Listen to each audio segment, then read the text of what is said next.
여기는 폭스트. 방금 랩터 한 대를 격추했다. 필리핀 공군 역사상 유례없는 업적을 남긴 한국산 전투기. 한국의 경전투기 F-50을 운용하고 있는 필리핀에서 최근 충격적인 소식이 전해졌습니다. 지난 5월 실시된 필리핀 미국 합동공군연합훈련 코프 썬더에서 세계 최강의 전투기로 불리는 F-21 랩터와 호흡을 맞췄던 F-50PH가 단순한 기동훈련, 작전규리 훈련뿐만 아닌 가상공중 모의전을 진행하였고, 여기에서 F-50PH는 F-21을 상대로 무려 격추에 성공한 사실이 밝혀진 것입니다. 지난 29일 필리핀 공군 제후 전투비행대대의 공식 출판물을 통해 해당 소식을 접할 수 있었는데요. 이렇게 말씀드리면 일각에서는 야 무슨 말도 안 되는 소리냐, 국뽕 튜브 같은 헛소리라고 하실 수도 있습니다. 과도한 국뽕은 좋지 않기에 몇 가지 사실을 말씀드리자면, 해당 공중 모의전은 미국의 레드 플래그의 방식을 도입한 것은 맞으나 기체의 세대상 차이를 고려해 상위 성능의 전투기에는 몇 가지 제약을 거는 경우가 있어 단순히 한국산 F-50이 세계 최강 랩터보다 더 뛰어난 전투기로 증명, 미국은 벌벌 떨고 일본은 초비상이라는 식의 과장은 옳지 못할 것입니다. 그보다 오히려 필리핀 공군 조종사의 훈련도가 상당히 높다는 것, 그리고 F-50이 기대 이상의 기동성과 공대공 능력을 갖추고 있다는 것 정도를 파악할 수 있는 좋은 자료 정도로 볼 수 있는 것이죠. 다만 조건이 어찌되었든 간에 F-50PH가 공중 모의전에서 F-21을 격추했다는 사실은 팩트로 증명되었습니다. 필리핀 조종사와 F-50이 박수를 받기에 충분한 것이죠. 리얼리즘이 입수한 5 전투비행대대의 공식 출판물의 번역본을 통해서 당시의 상황과 F-50의 성과를 한번 알아보도록 하겠습니다. 여기는 폭스트. 우회전 기동 중 랩터 한 대를 격추했습니다. F-22 랩터와 공중전 훈련을 하는 동안 한 필리핀 전투사의 조종사의 말이 통신기를 통해 전달되었습니다. 이것은 역사상 전례가 없는 업적이었습니다. 필리핀이 보유한 전투기가 코프 썬더 연습의 일환으로 루손 상공에서 모의 공중 전투기 시나리오 중 효과적으로 5세대 전투기와 교전을 벌여 물리쳤습니다. 1976년 필리핀에서 시작된 코프 썬더는 클라크 공군기지의 연례 행사로 시작되었지만 1991년 피나투보산의 폭발로 인해 공군기지가 파괴되면서 이 훈련은 중단되어야 했습니다. 그리고 33년 만에 미국과의 훈련이 새로운 방식으로 진행되었습니다. 지난 몇 년 동안은 주로 F-50PH 및 노후화된 AS-211Z 훈련기로만 이루어지는 윙 레벨에 국한되었습니다. 물론 이러한 훈련도 가치가 있지만 내재적인 제약은 존재했습니다. 우선 시뮬레이션된 시나리오를 위한 다양한 항공기 배열을 가져갈 수 없다는 것입니다. 5 전투비행대대의 훈련 다양성의 부족은 자연스럽게 전술 전략을 이해하는 데 제한을 두게 만들었습니다. 퍼즐의 한 부분을 마스터하는 것도 의미가 있지만 전체 그림을 볼 때에는 분명 더 많은 조각들을 맞춰야 합니다. 이에 우리는 전술적 지평을 넓히고 다양한 적에 적응하며 공중전투의 복합성을 진정으로 파악할 수 있는 기회를 열망했습니다. 그러던 중 올해 코스 썬더 훈련에 참가한 5 전투 비행단은 공군들에게 연합군과 함께 훈련을 받을 수 있는 절호의 기회를 만들어 주었고,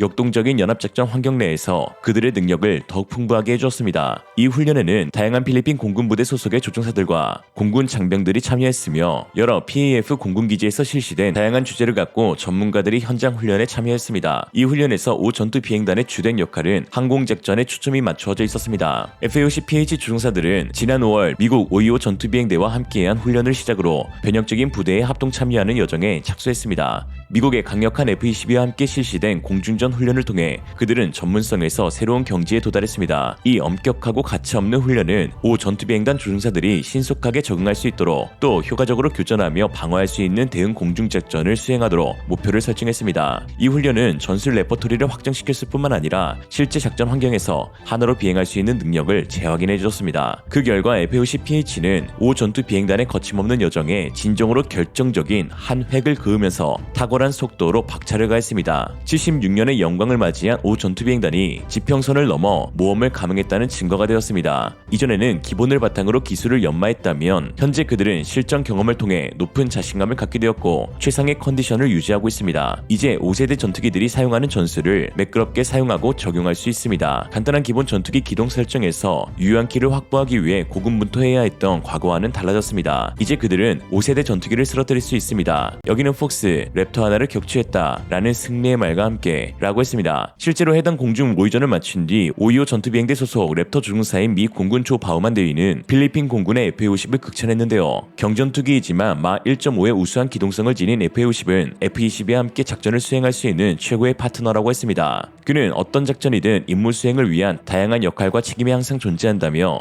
FA-50의 정밀 타격 능력과 랩터의 공중장악 능력을 통해 우리는 다양한 임무 세트에서 서로를 지원할 치명적인 콤보를 만든다라고 했죠. 그동안 필리핀은 자국에서 발생한 수많은 교전 및 내전에서 FA-50PH를 유용하게 사용하면서 다수의 실전 경험을 확보했었습니다. 전 세계에서 FA-50을 가장 잘 활용하는 국가가 바로 필리핀인데요.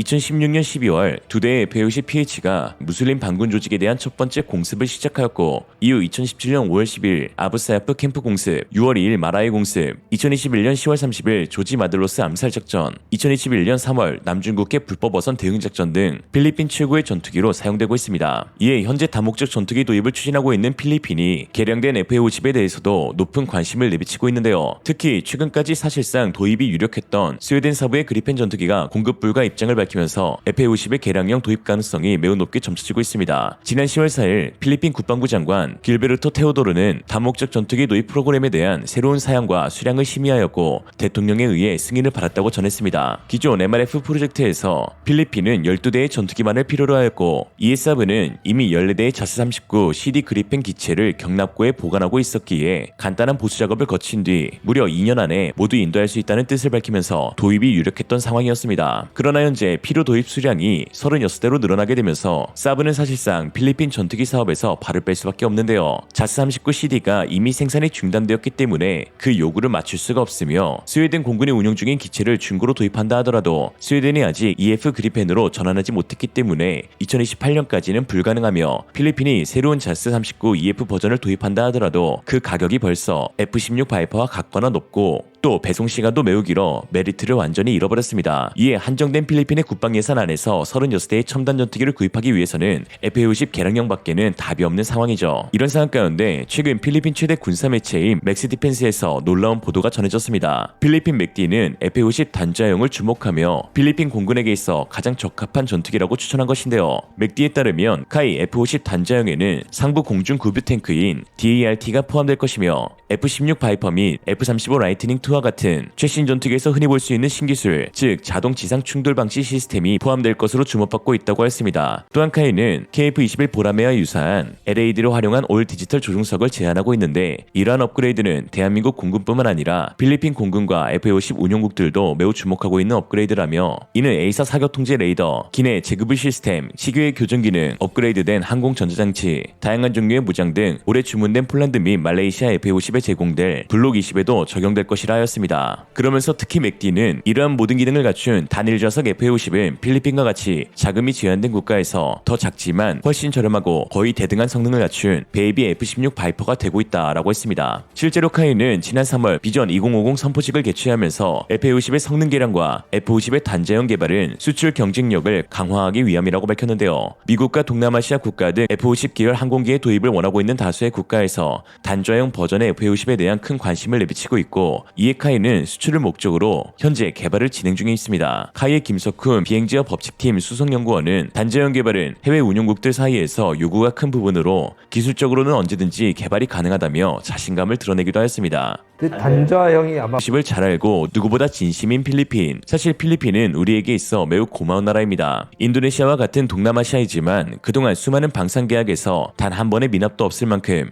끈끈한 상호 신뢰를 구축한 국가인데요. 특히 무엇보다 6.25 전쟁 당시 가장 먼저 한국 파병을 결정한 고마운 나라로, 당시 필리핀은 독립을 맞이한 지 단 4년밖에 지나지 않은 어수선한 시기였지만 자유민주주의를 수호하기 위해서 5번째로 많은 병력을 보내주었습니다. 필리핀 파견군의 최대 격전지였던 율동 전투에서 콘라도 디압 대위는 불가능에 가까웠던 임무인 고지탈한 이후 동료 2명을 구출하고 전사한 부대원의 시체를 수습하여 철수를 시작하던 중 적의 저격탄에 맞아 숨을 거둔 전쟁 영웅으로 평가받고 있습니다. 이에 그는 이러한 공적을 인정받아서 2018년 대한민국 정부로부터 태극 무공 훈장을 수여받았으며, 2019년에는 대한민국의 군함인 충주함이 필리핀 해군에 공여되어 콘라도 야비라는 한 명으로 필리핀 해군에 취역하기도 했습니다. 앞으로도 꾸준한 양국의 협력과 FA-50의 수출을 기대하며 오늘 영상 마치도록 하겠습니다. 오늘의 한 줄 평: 동남아라에서 다 같지 않고 동북아라에서 다 같지 않다. 이상으로 리얼리즘이었습니다. 여러분의 생각은 어떠신가요? 현명하고 지혜로운 여러분의 의견을 지금 댓글에 남겨주세요. 감사합니다.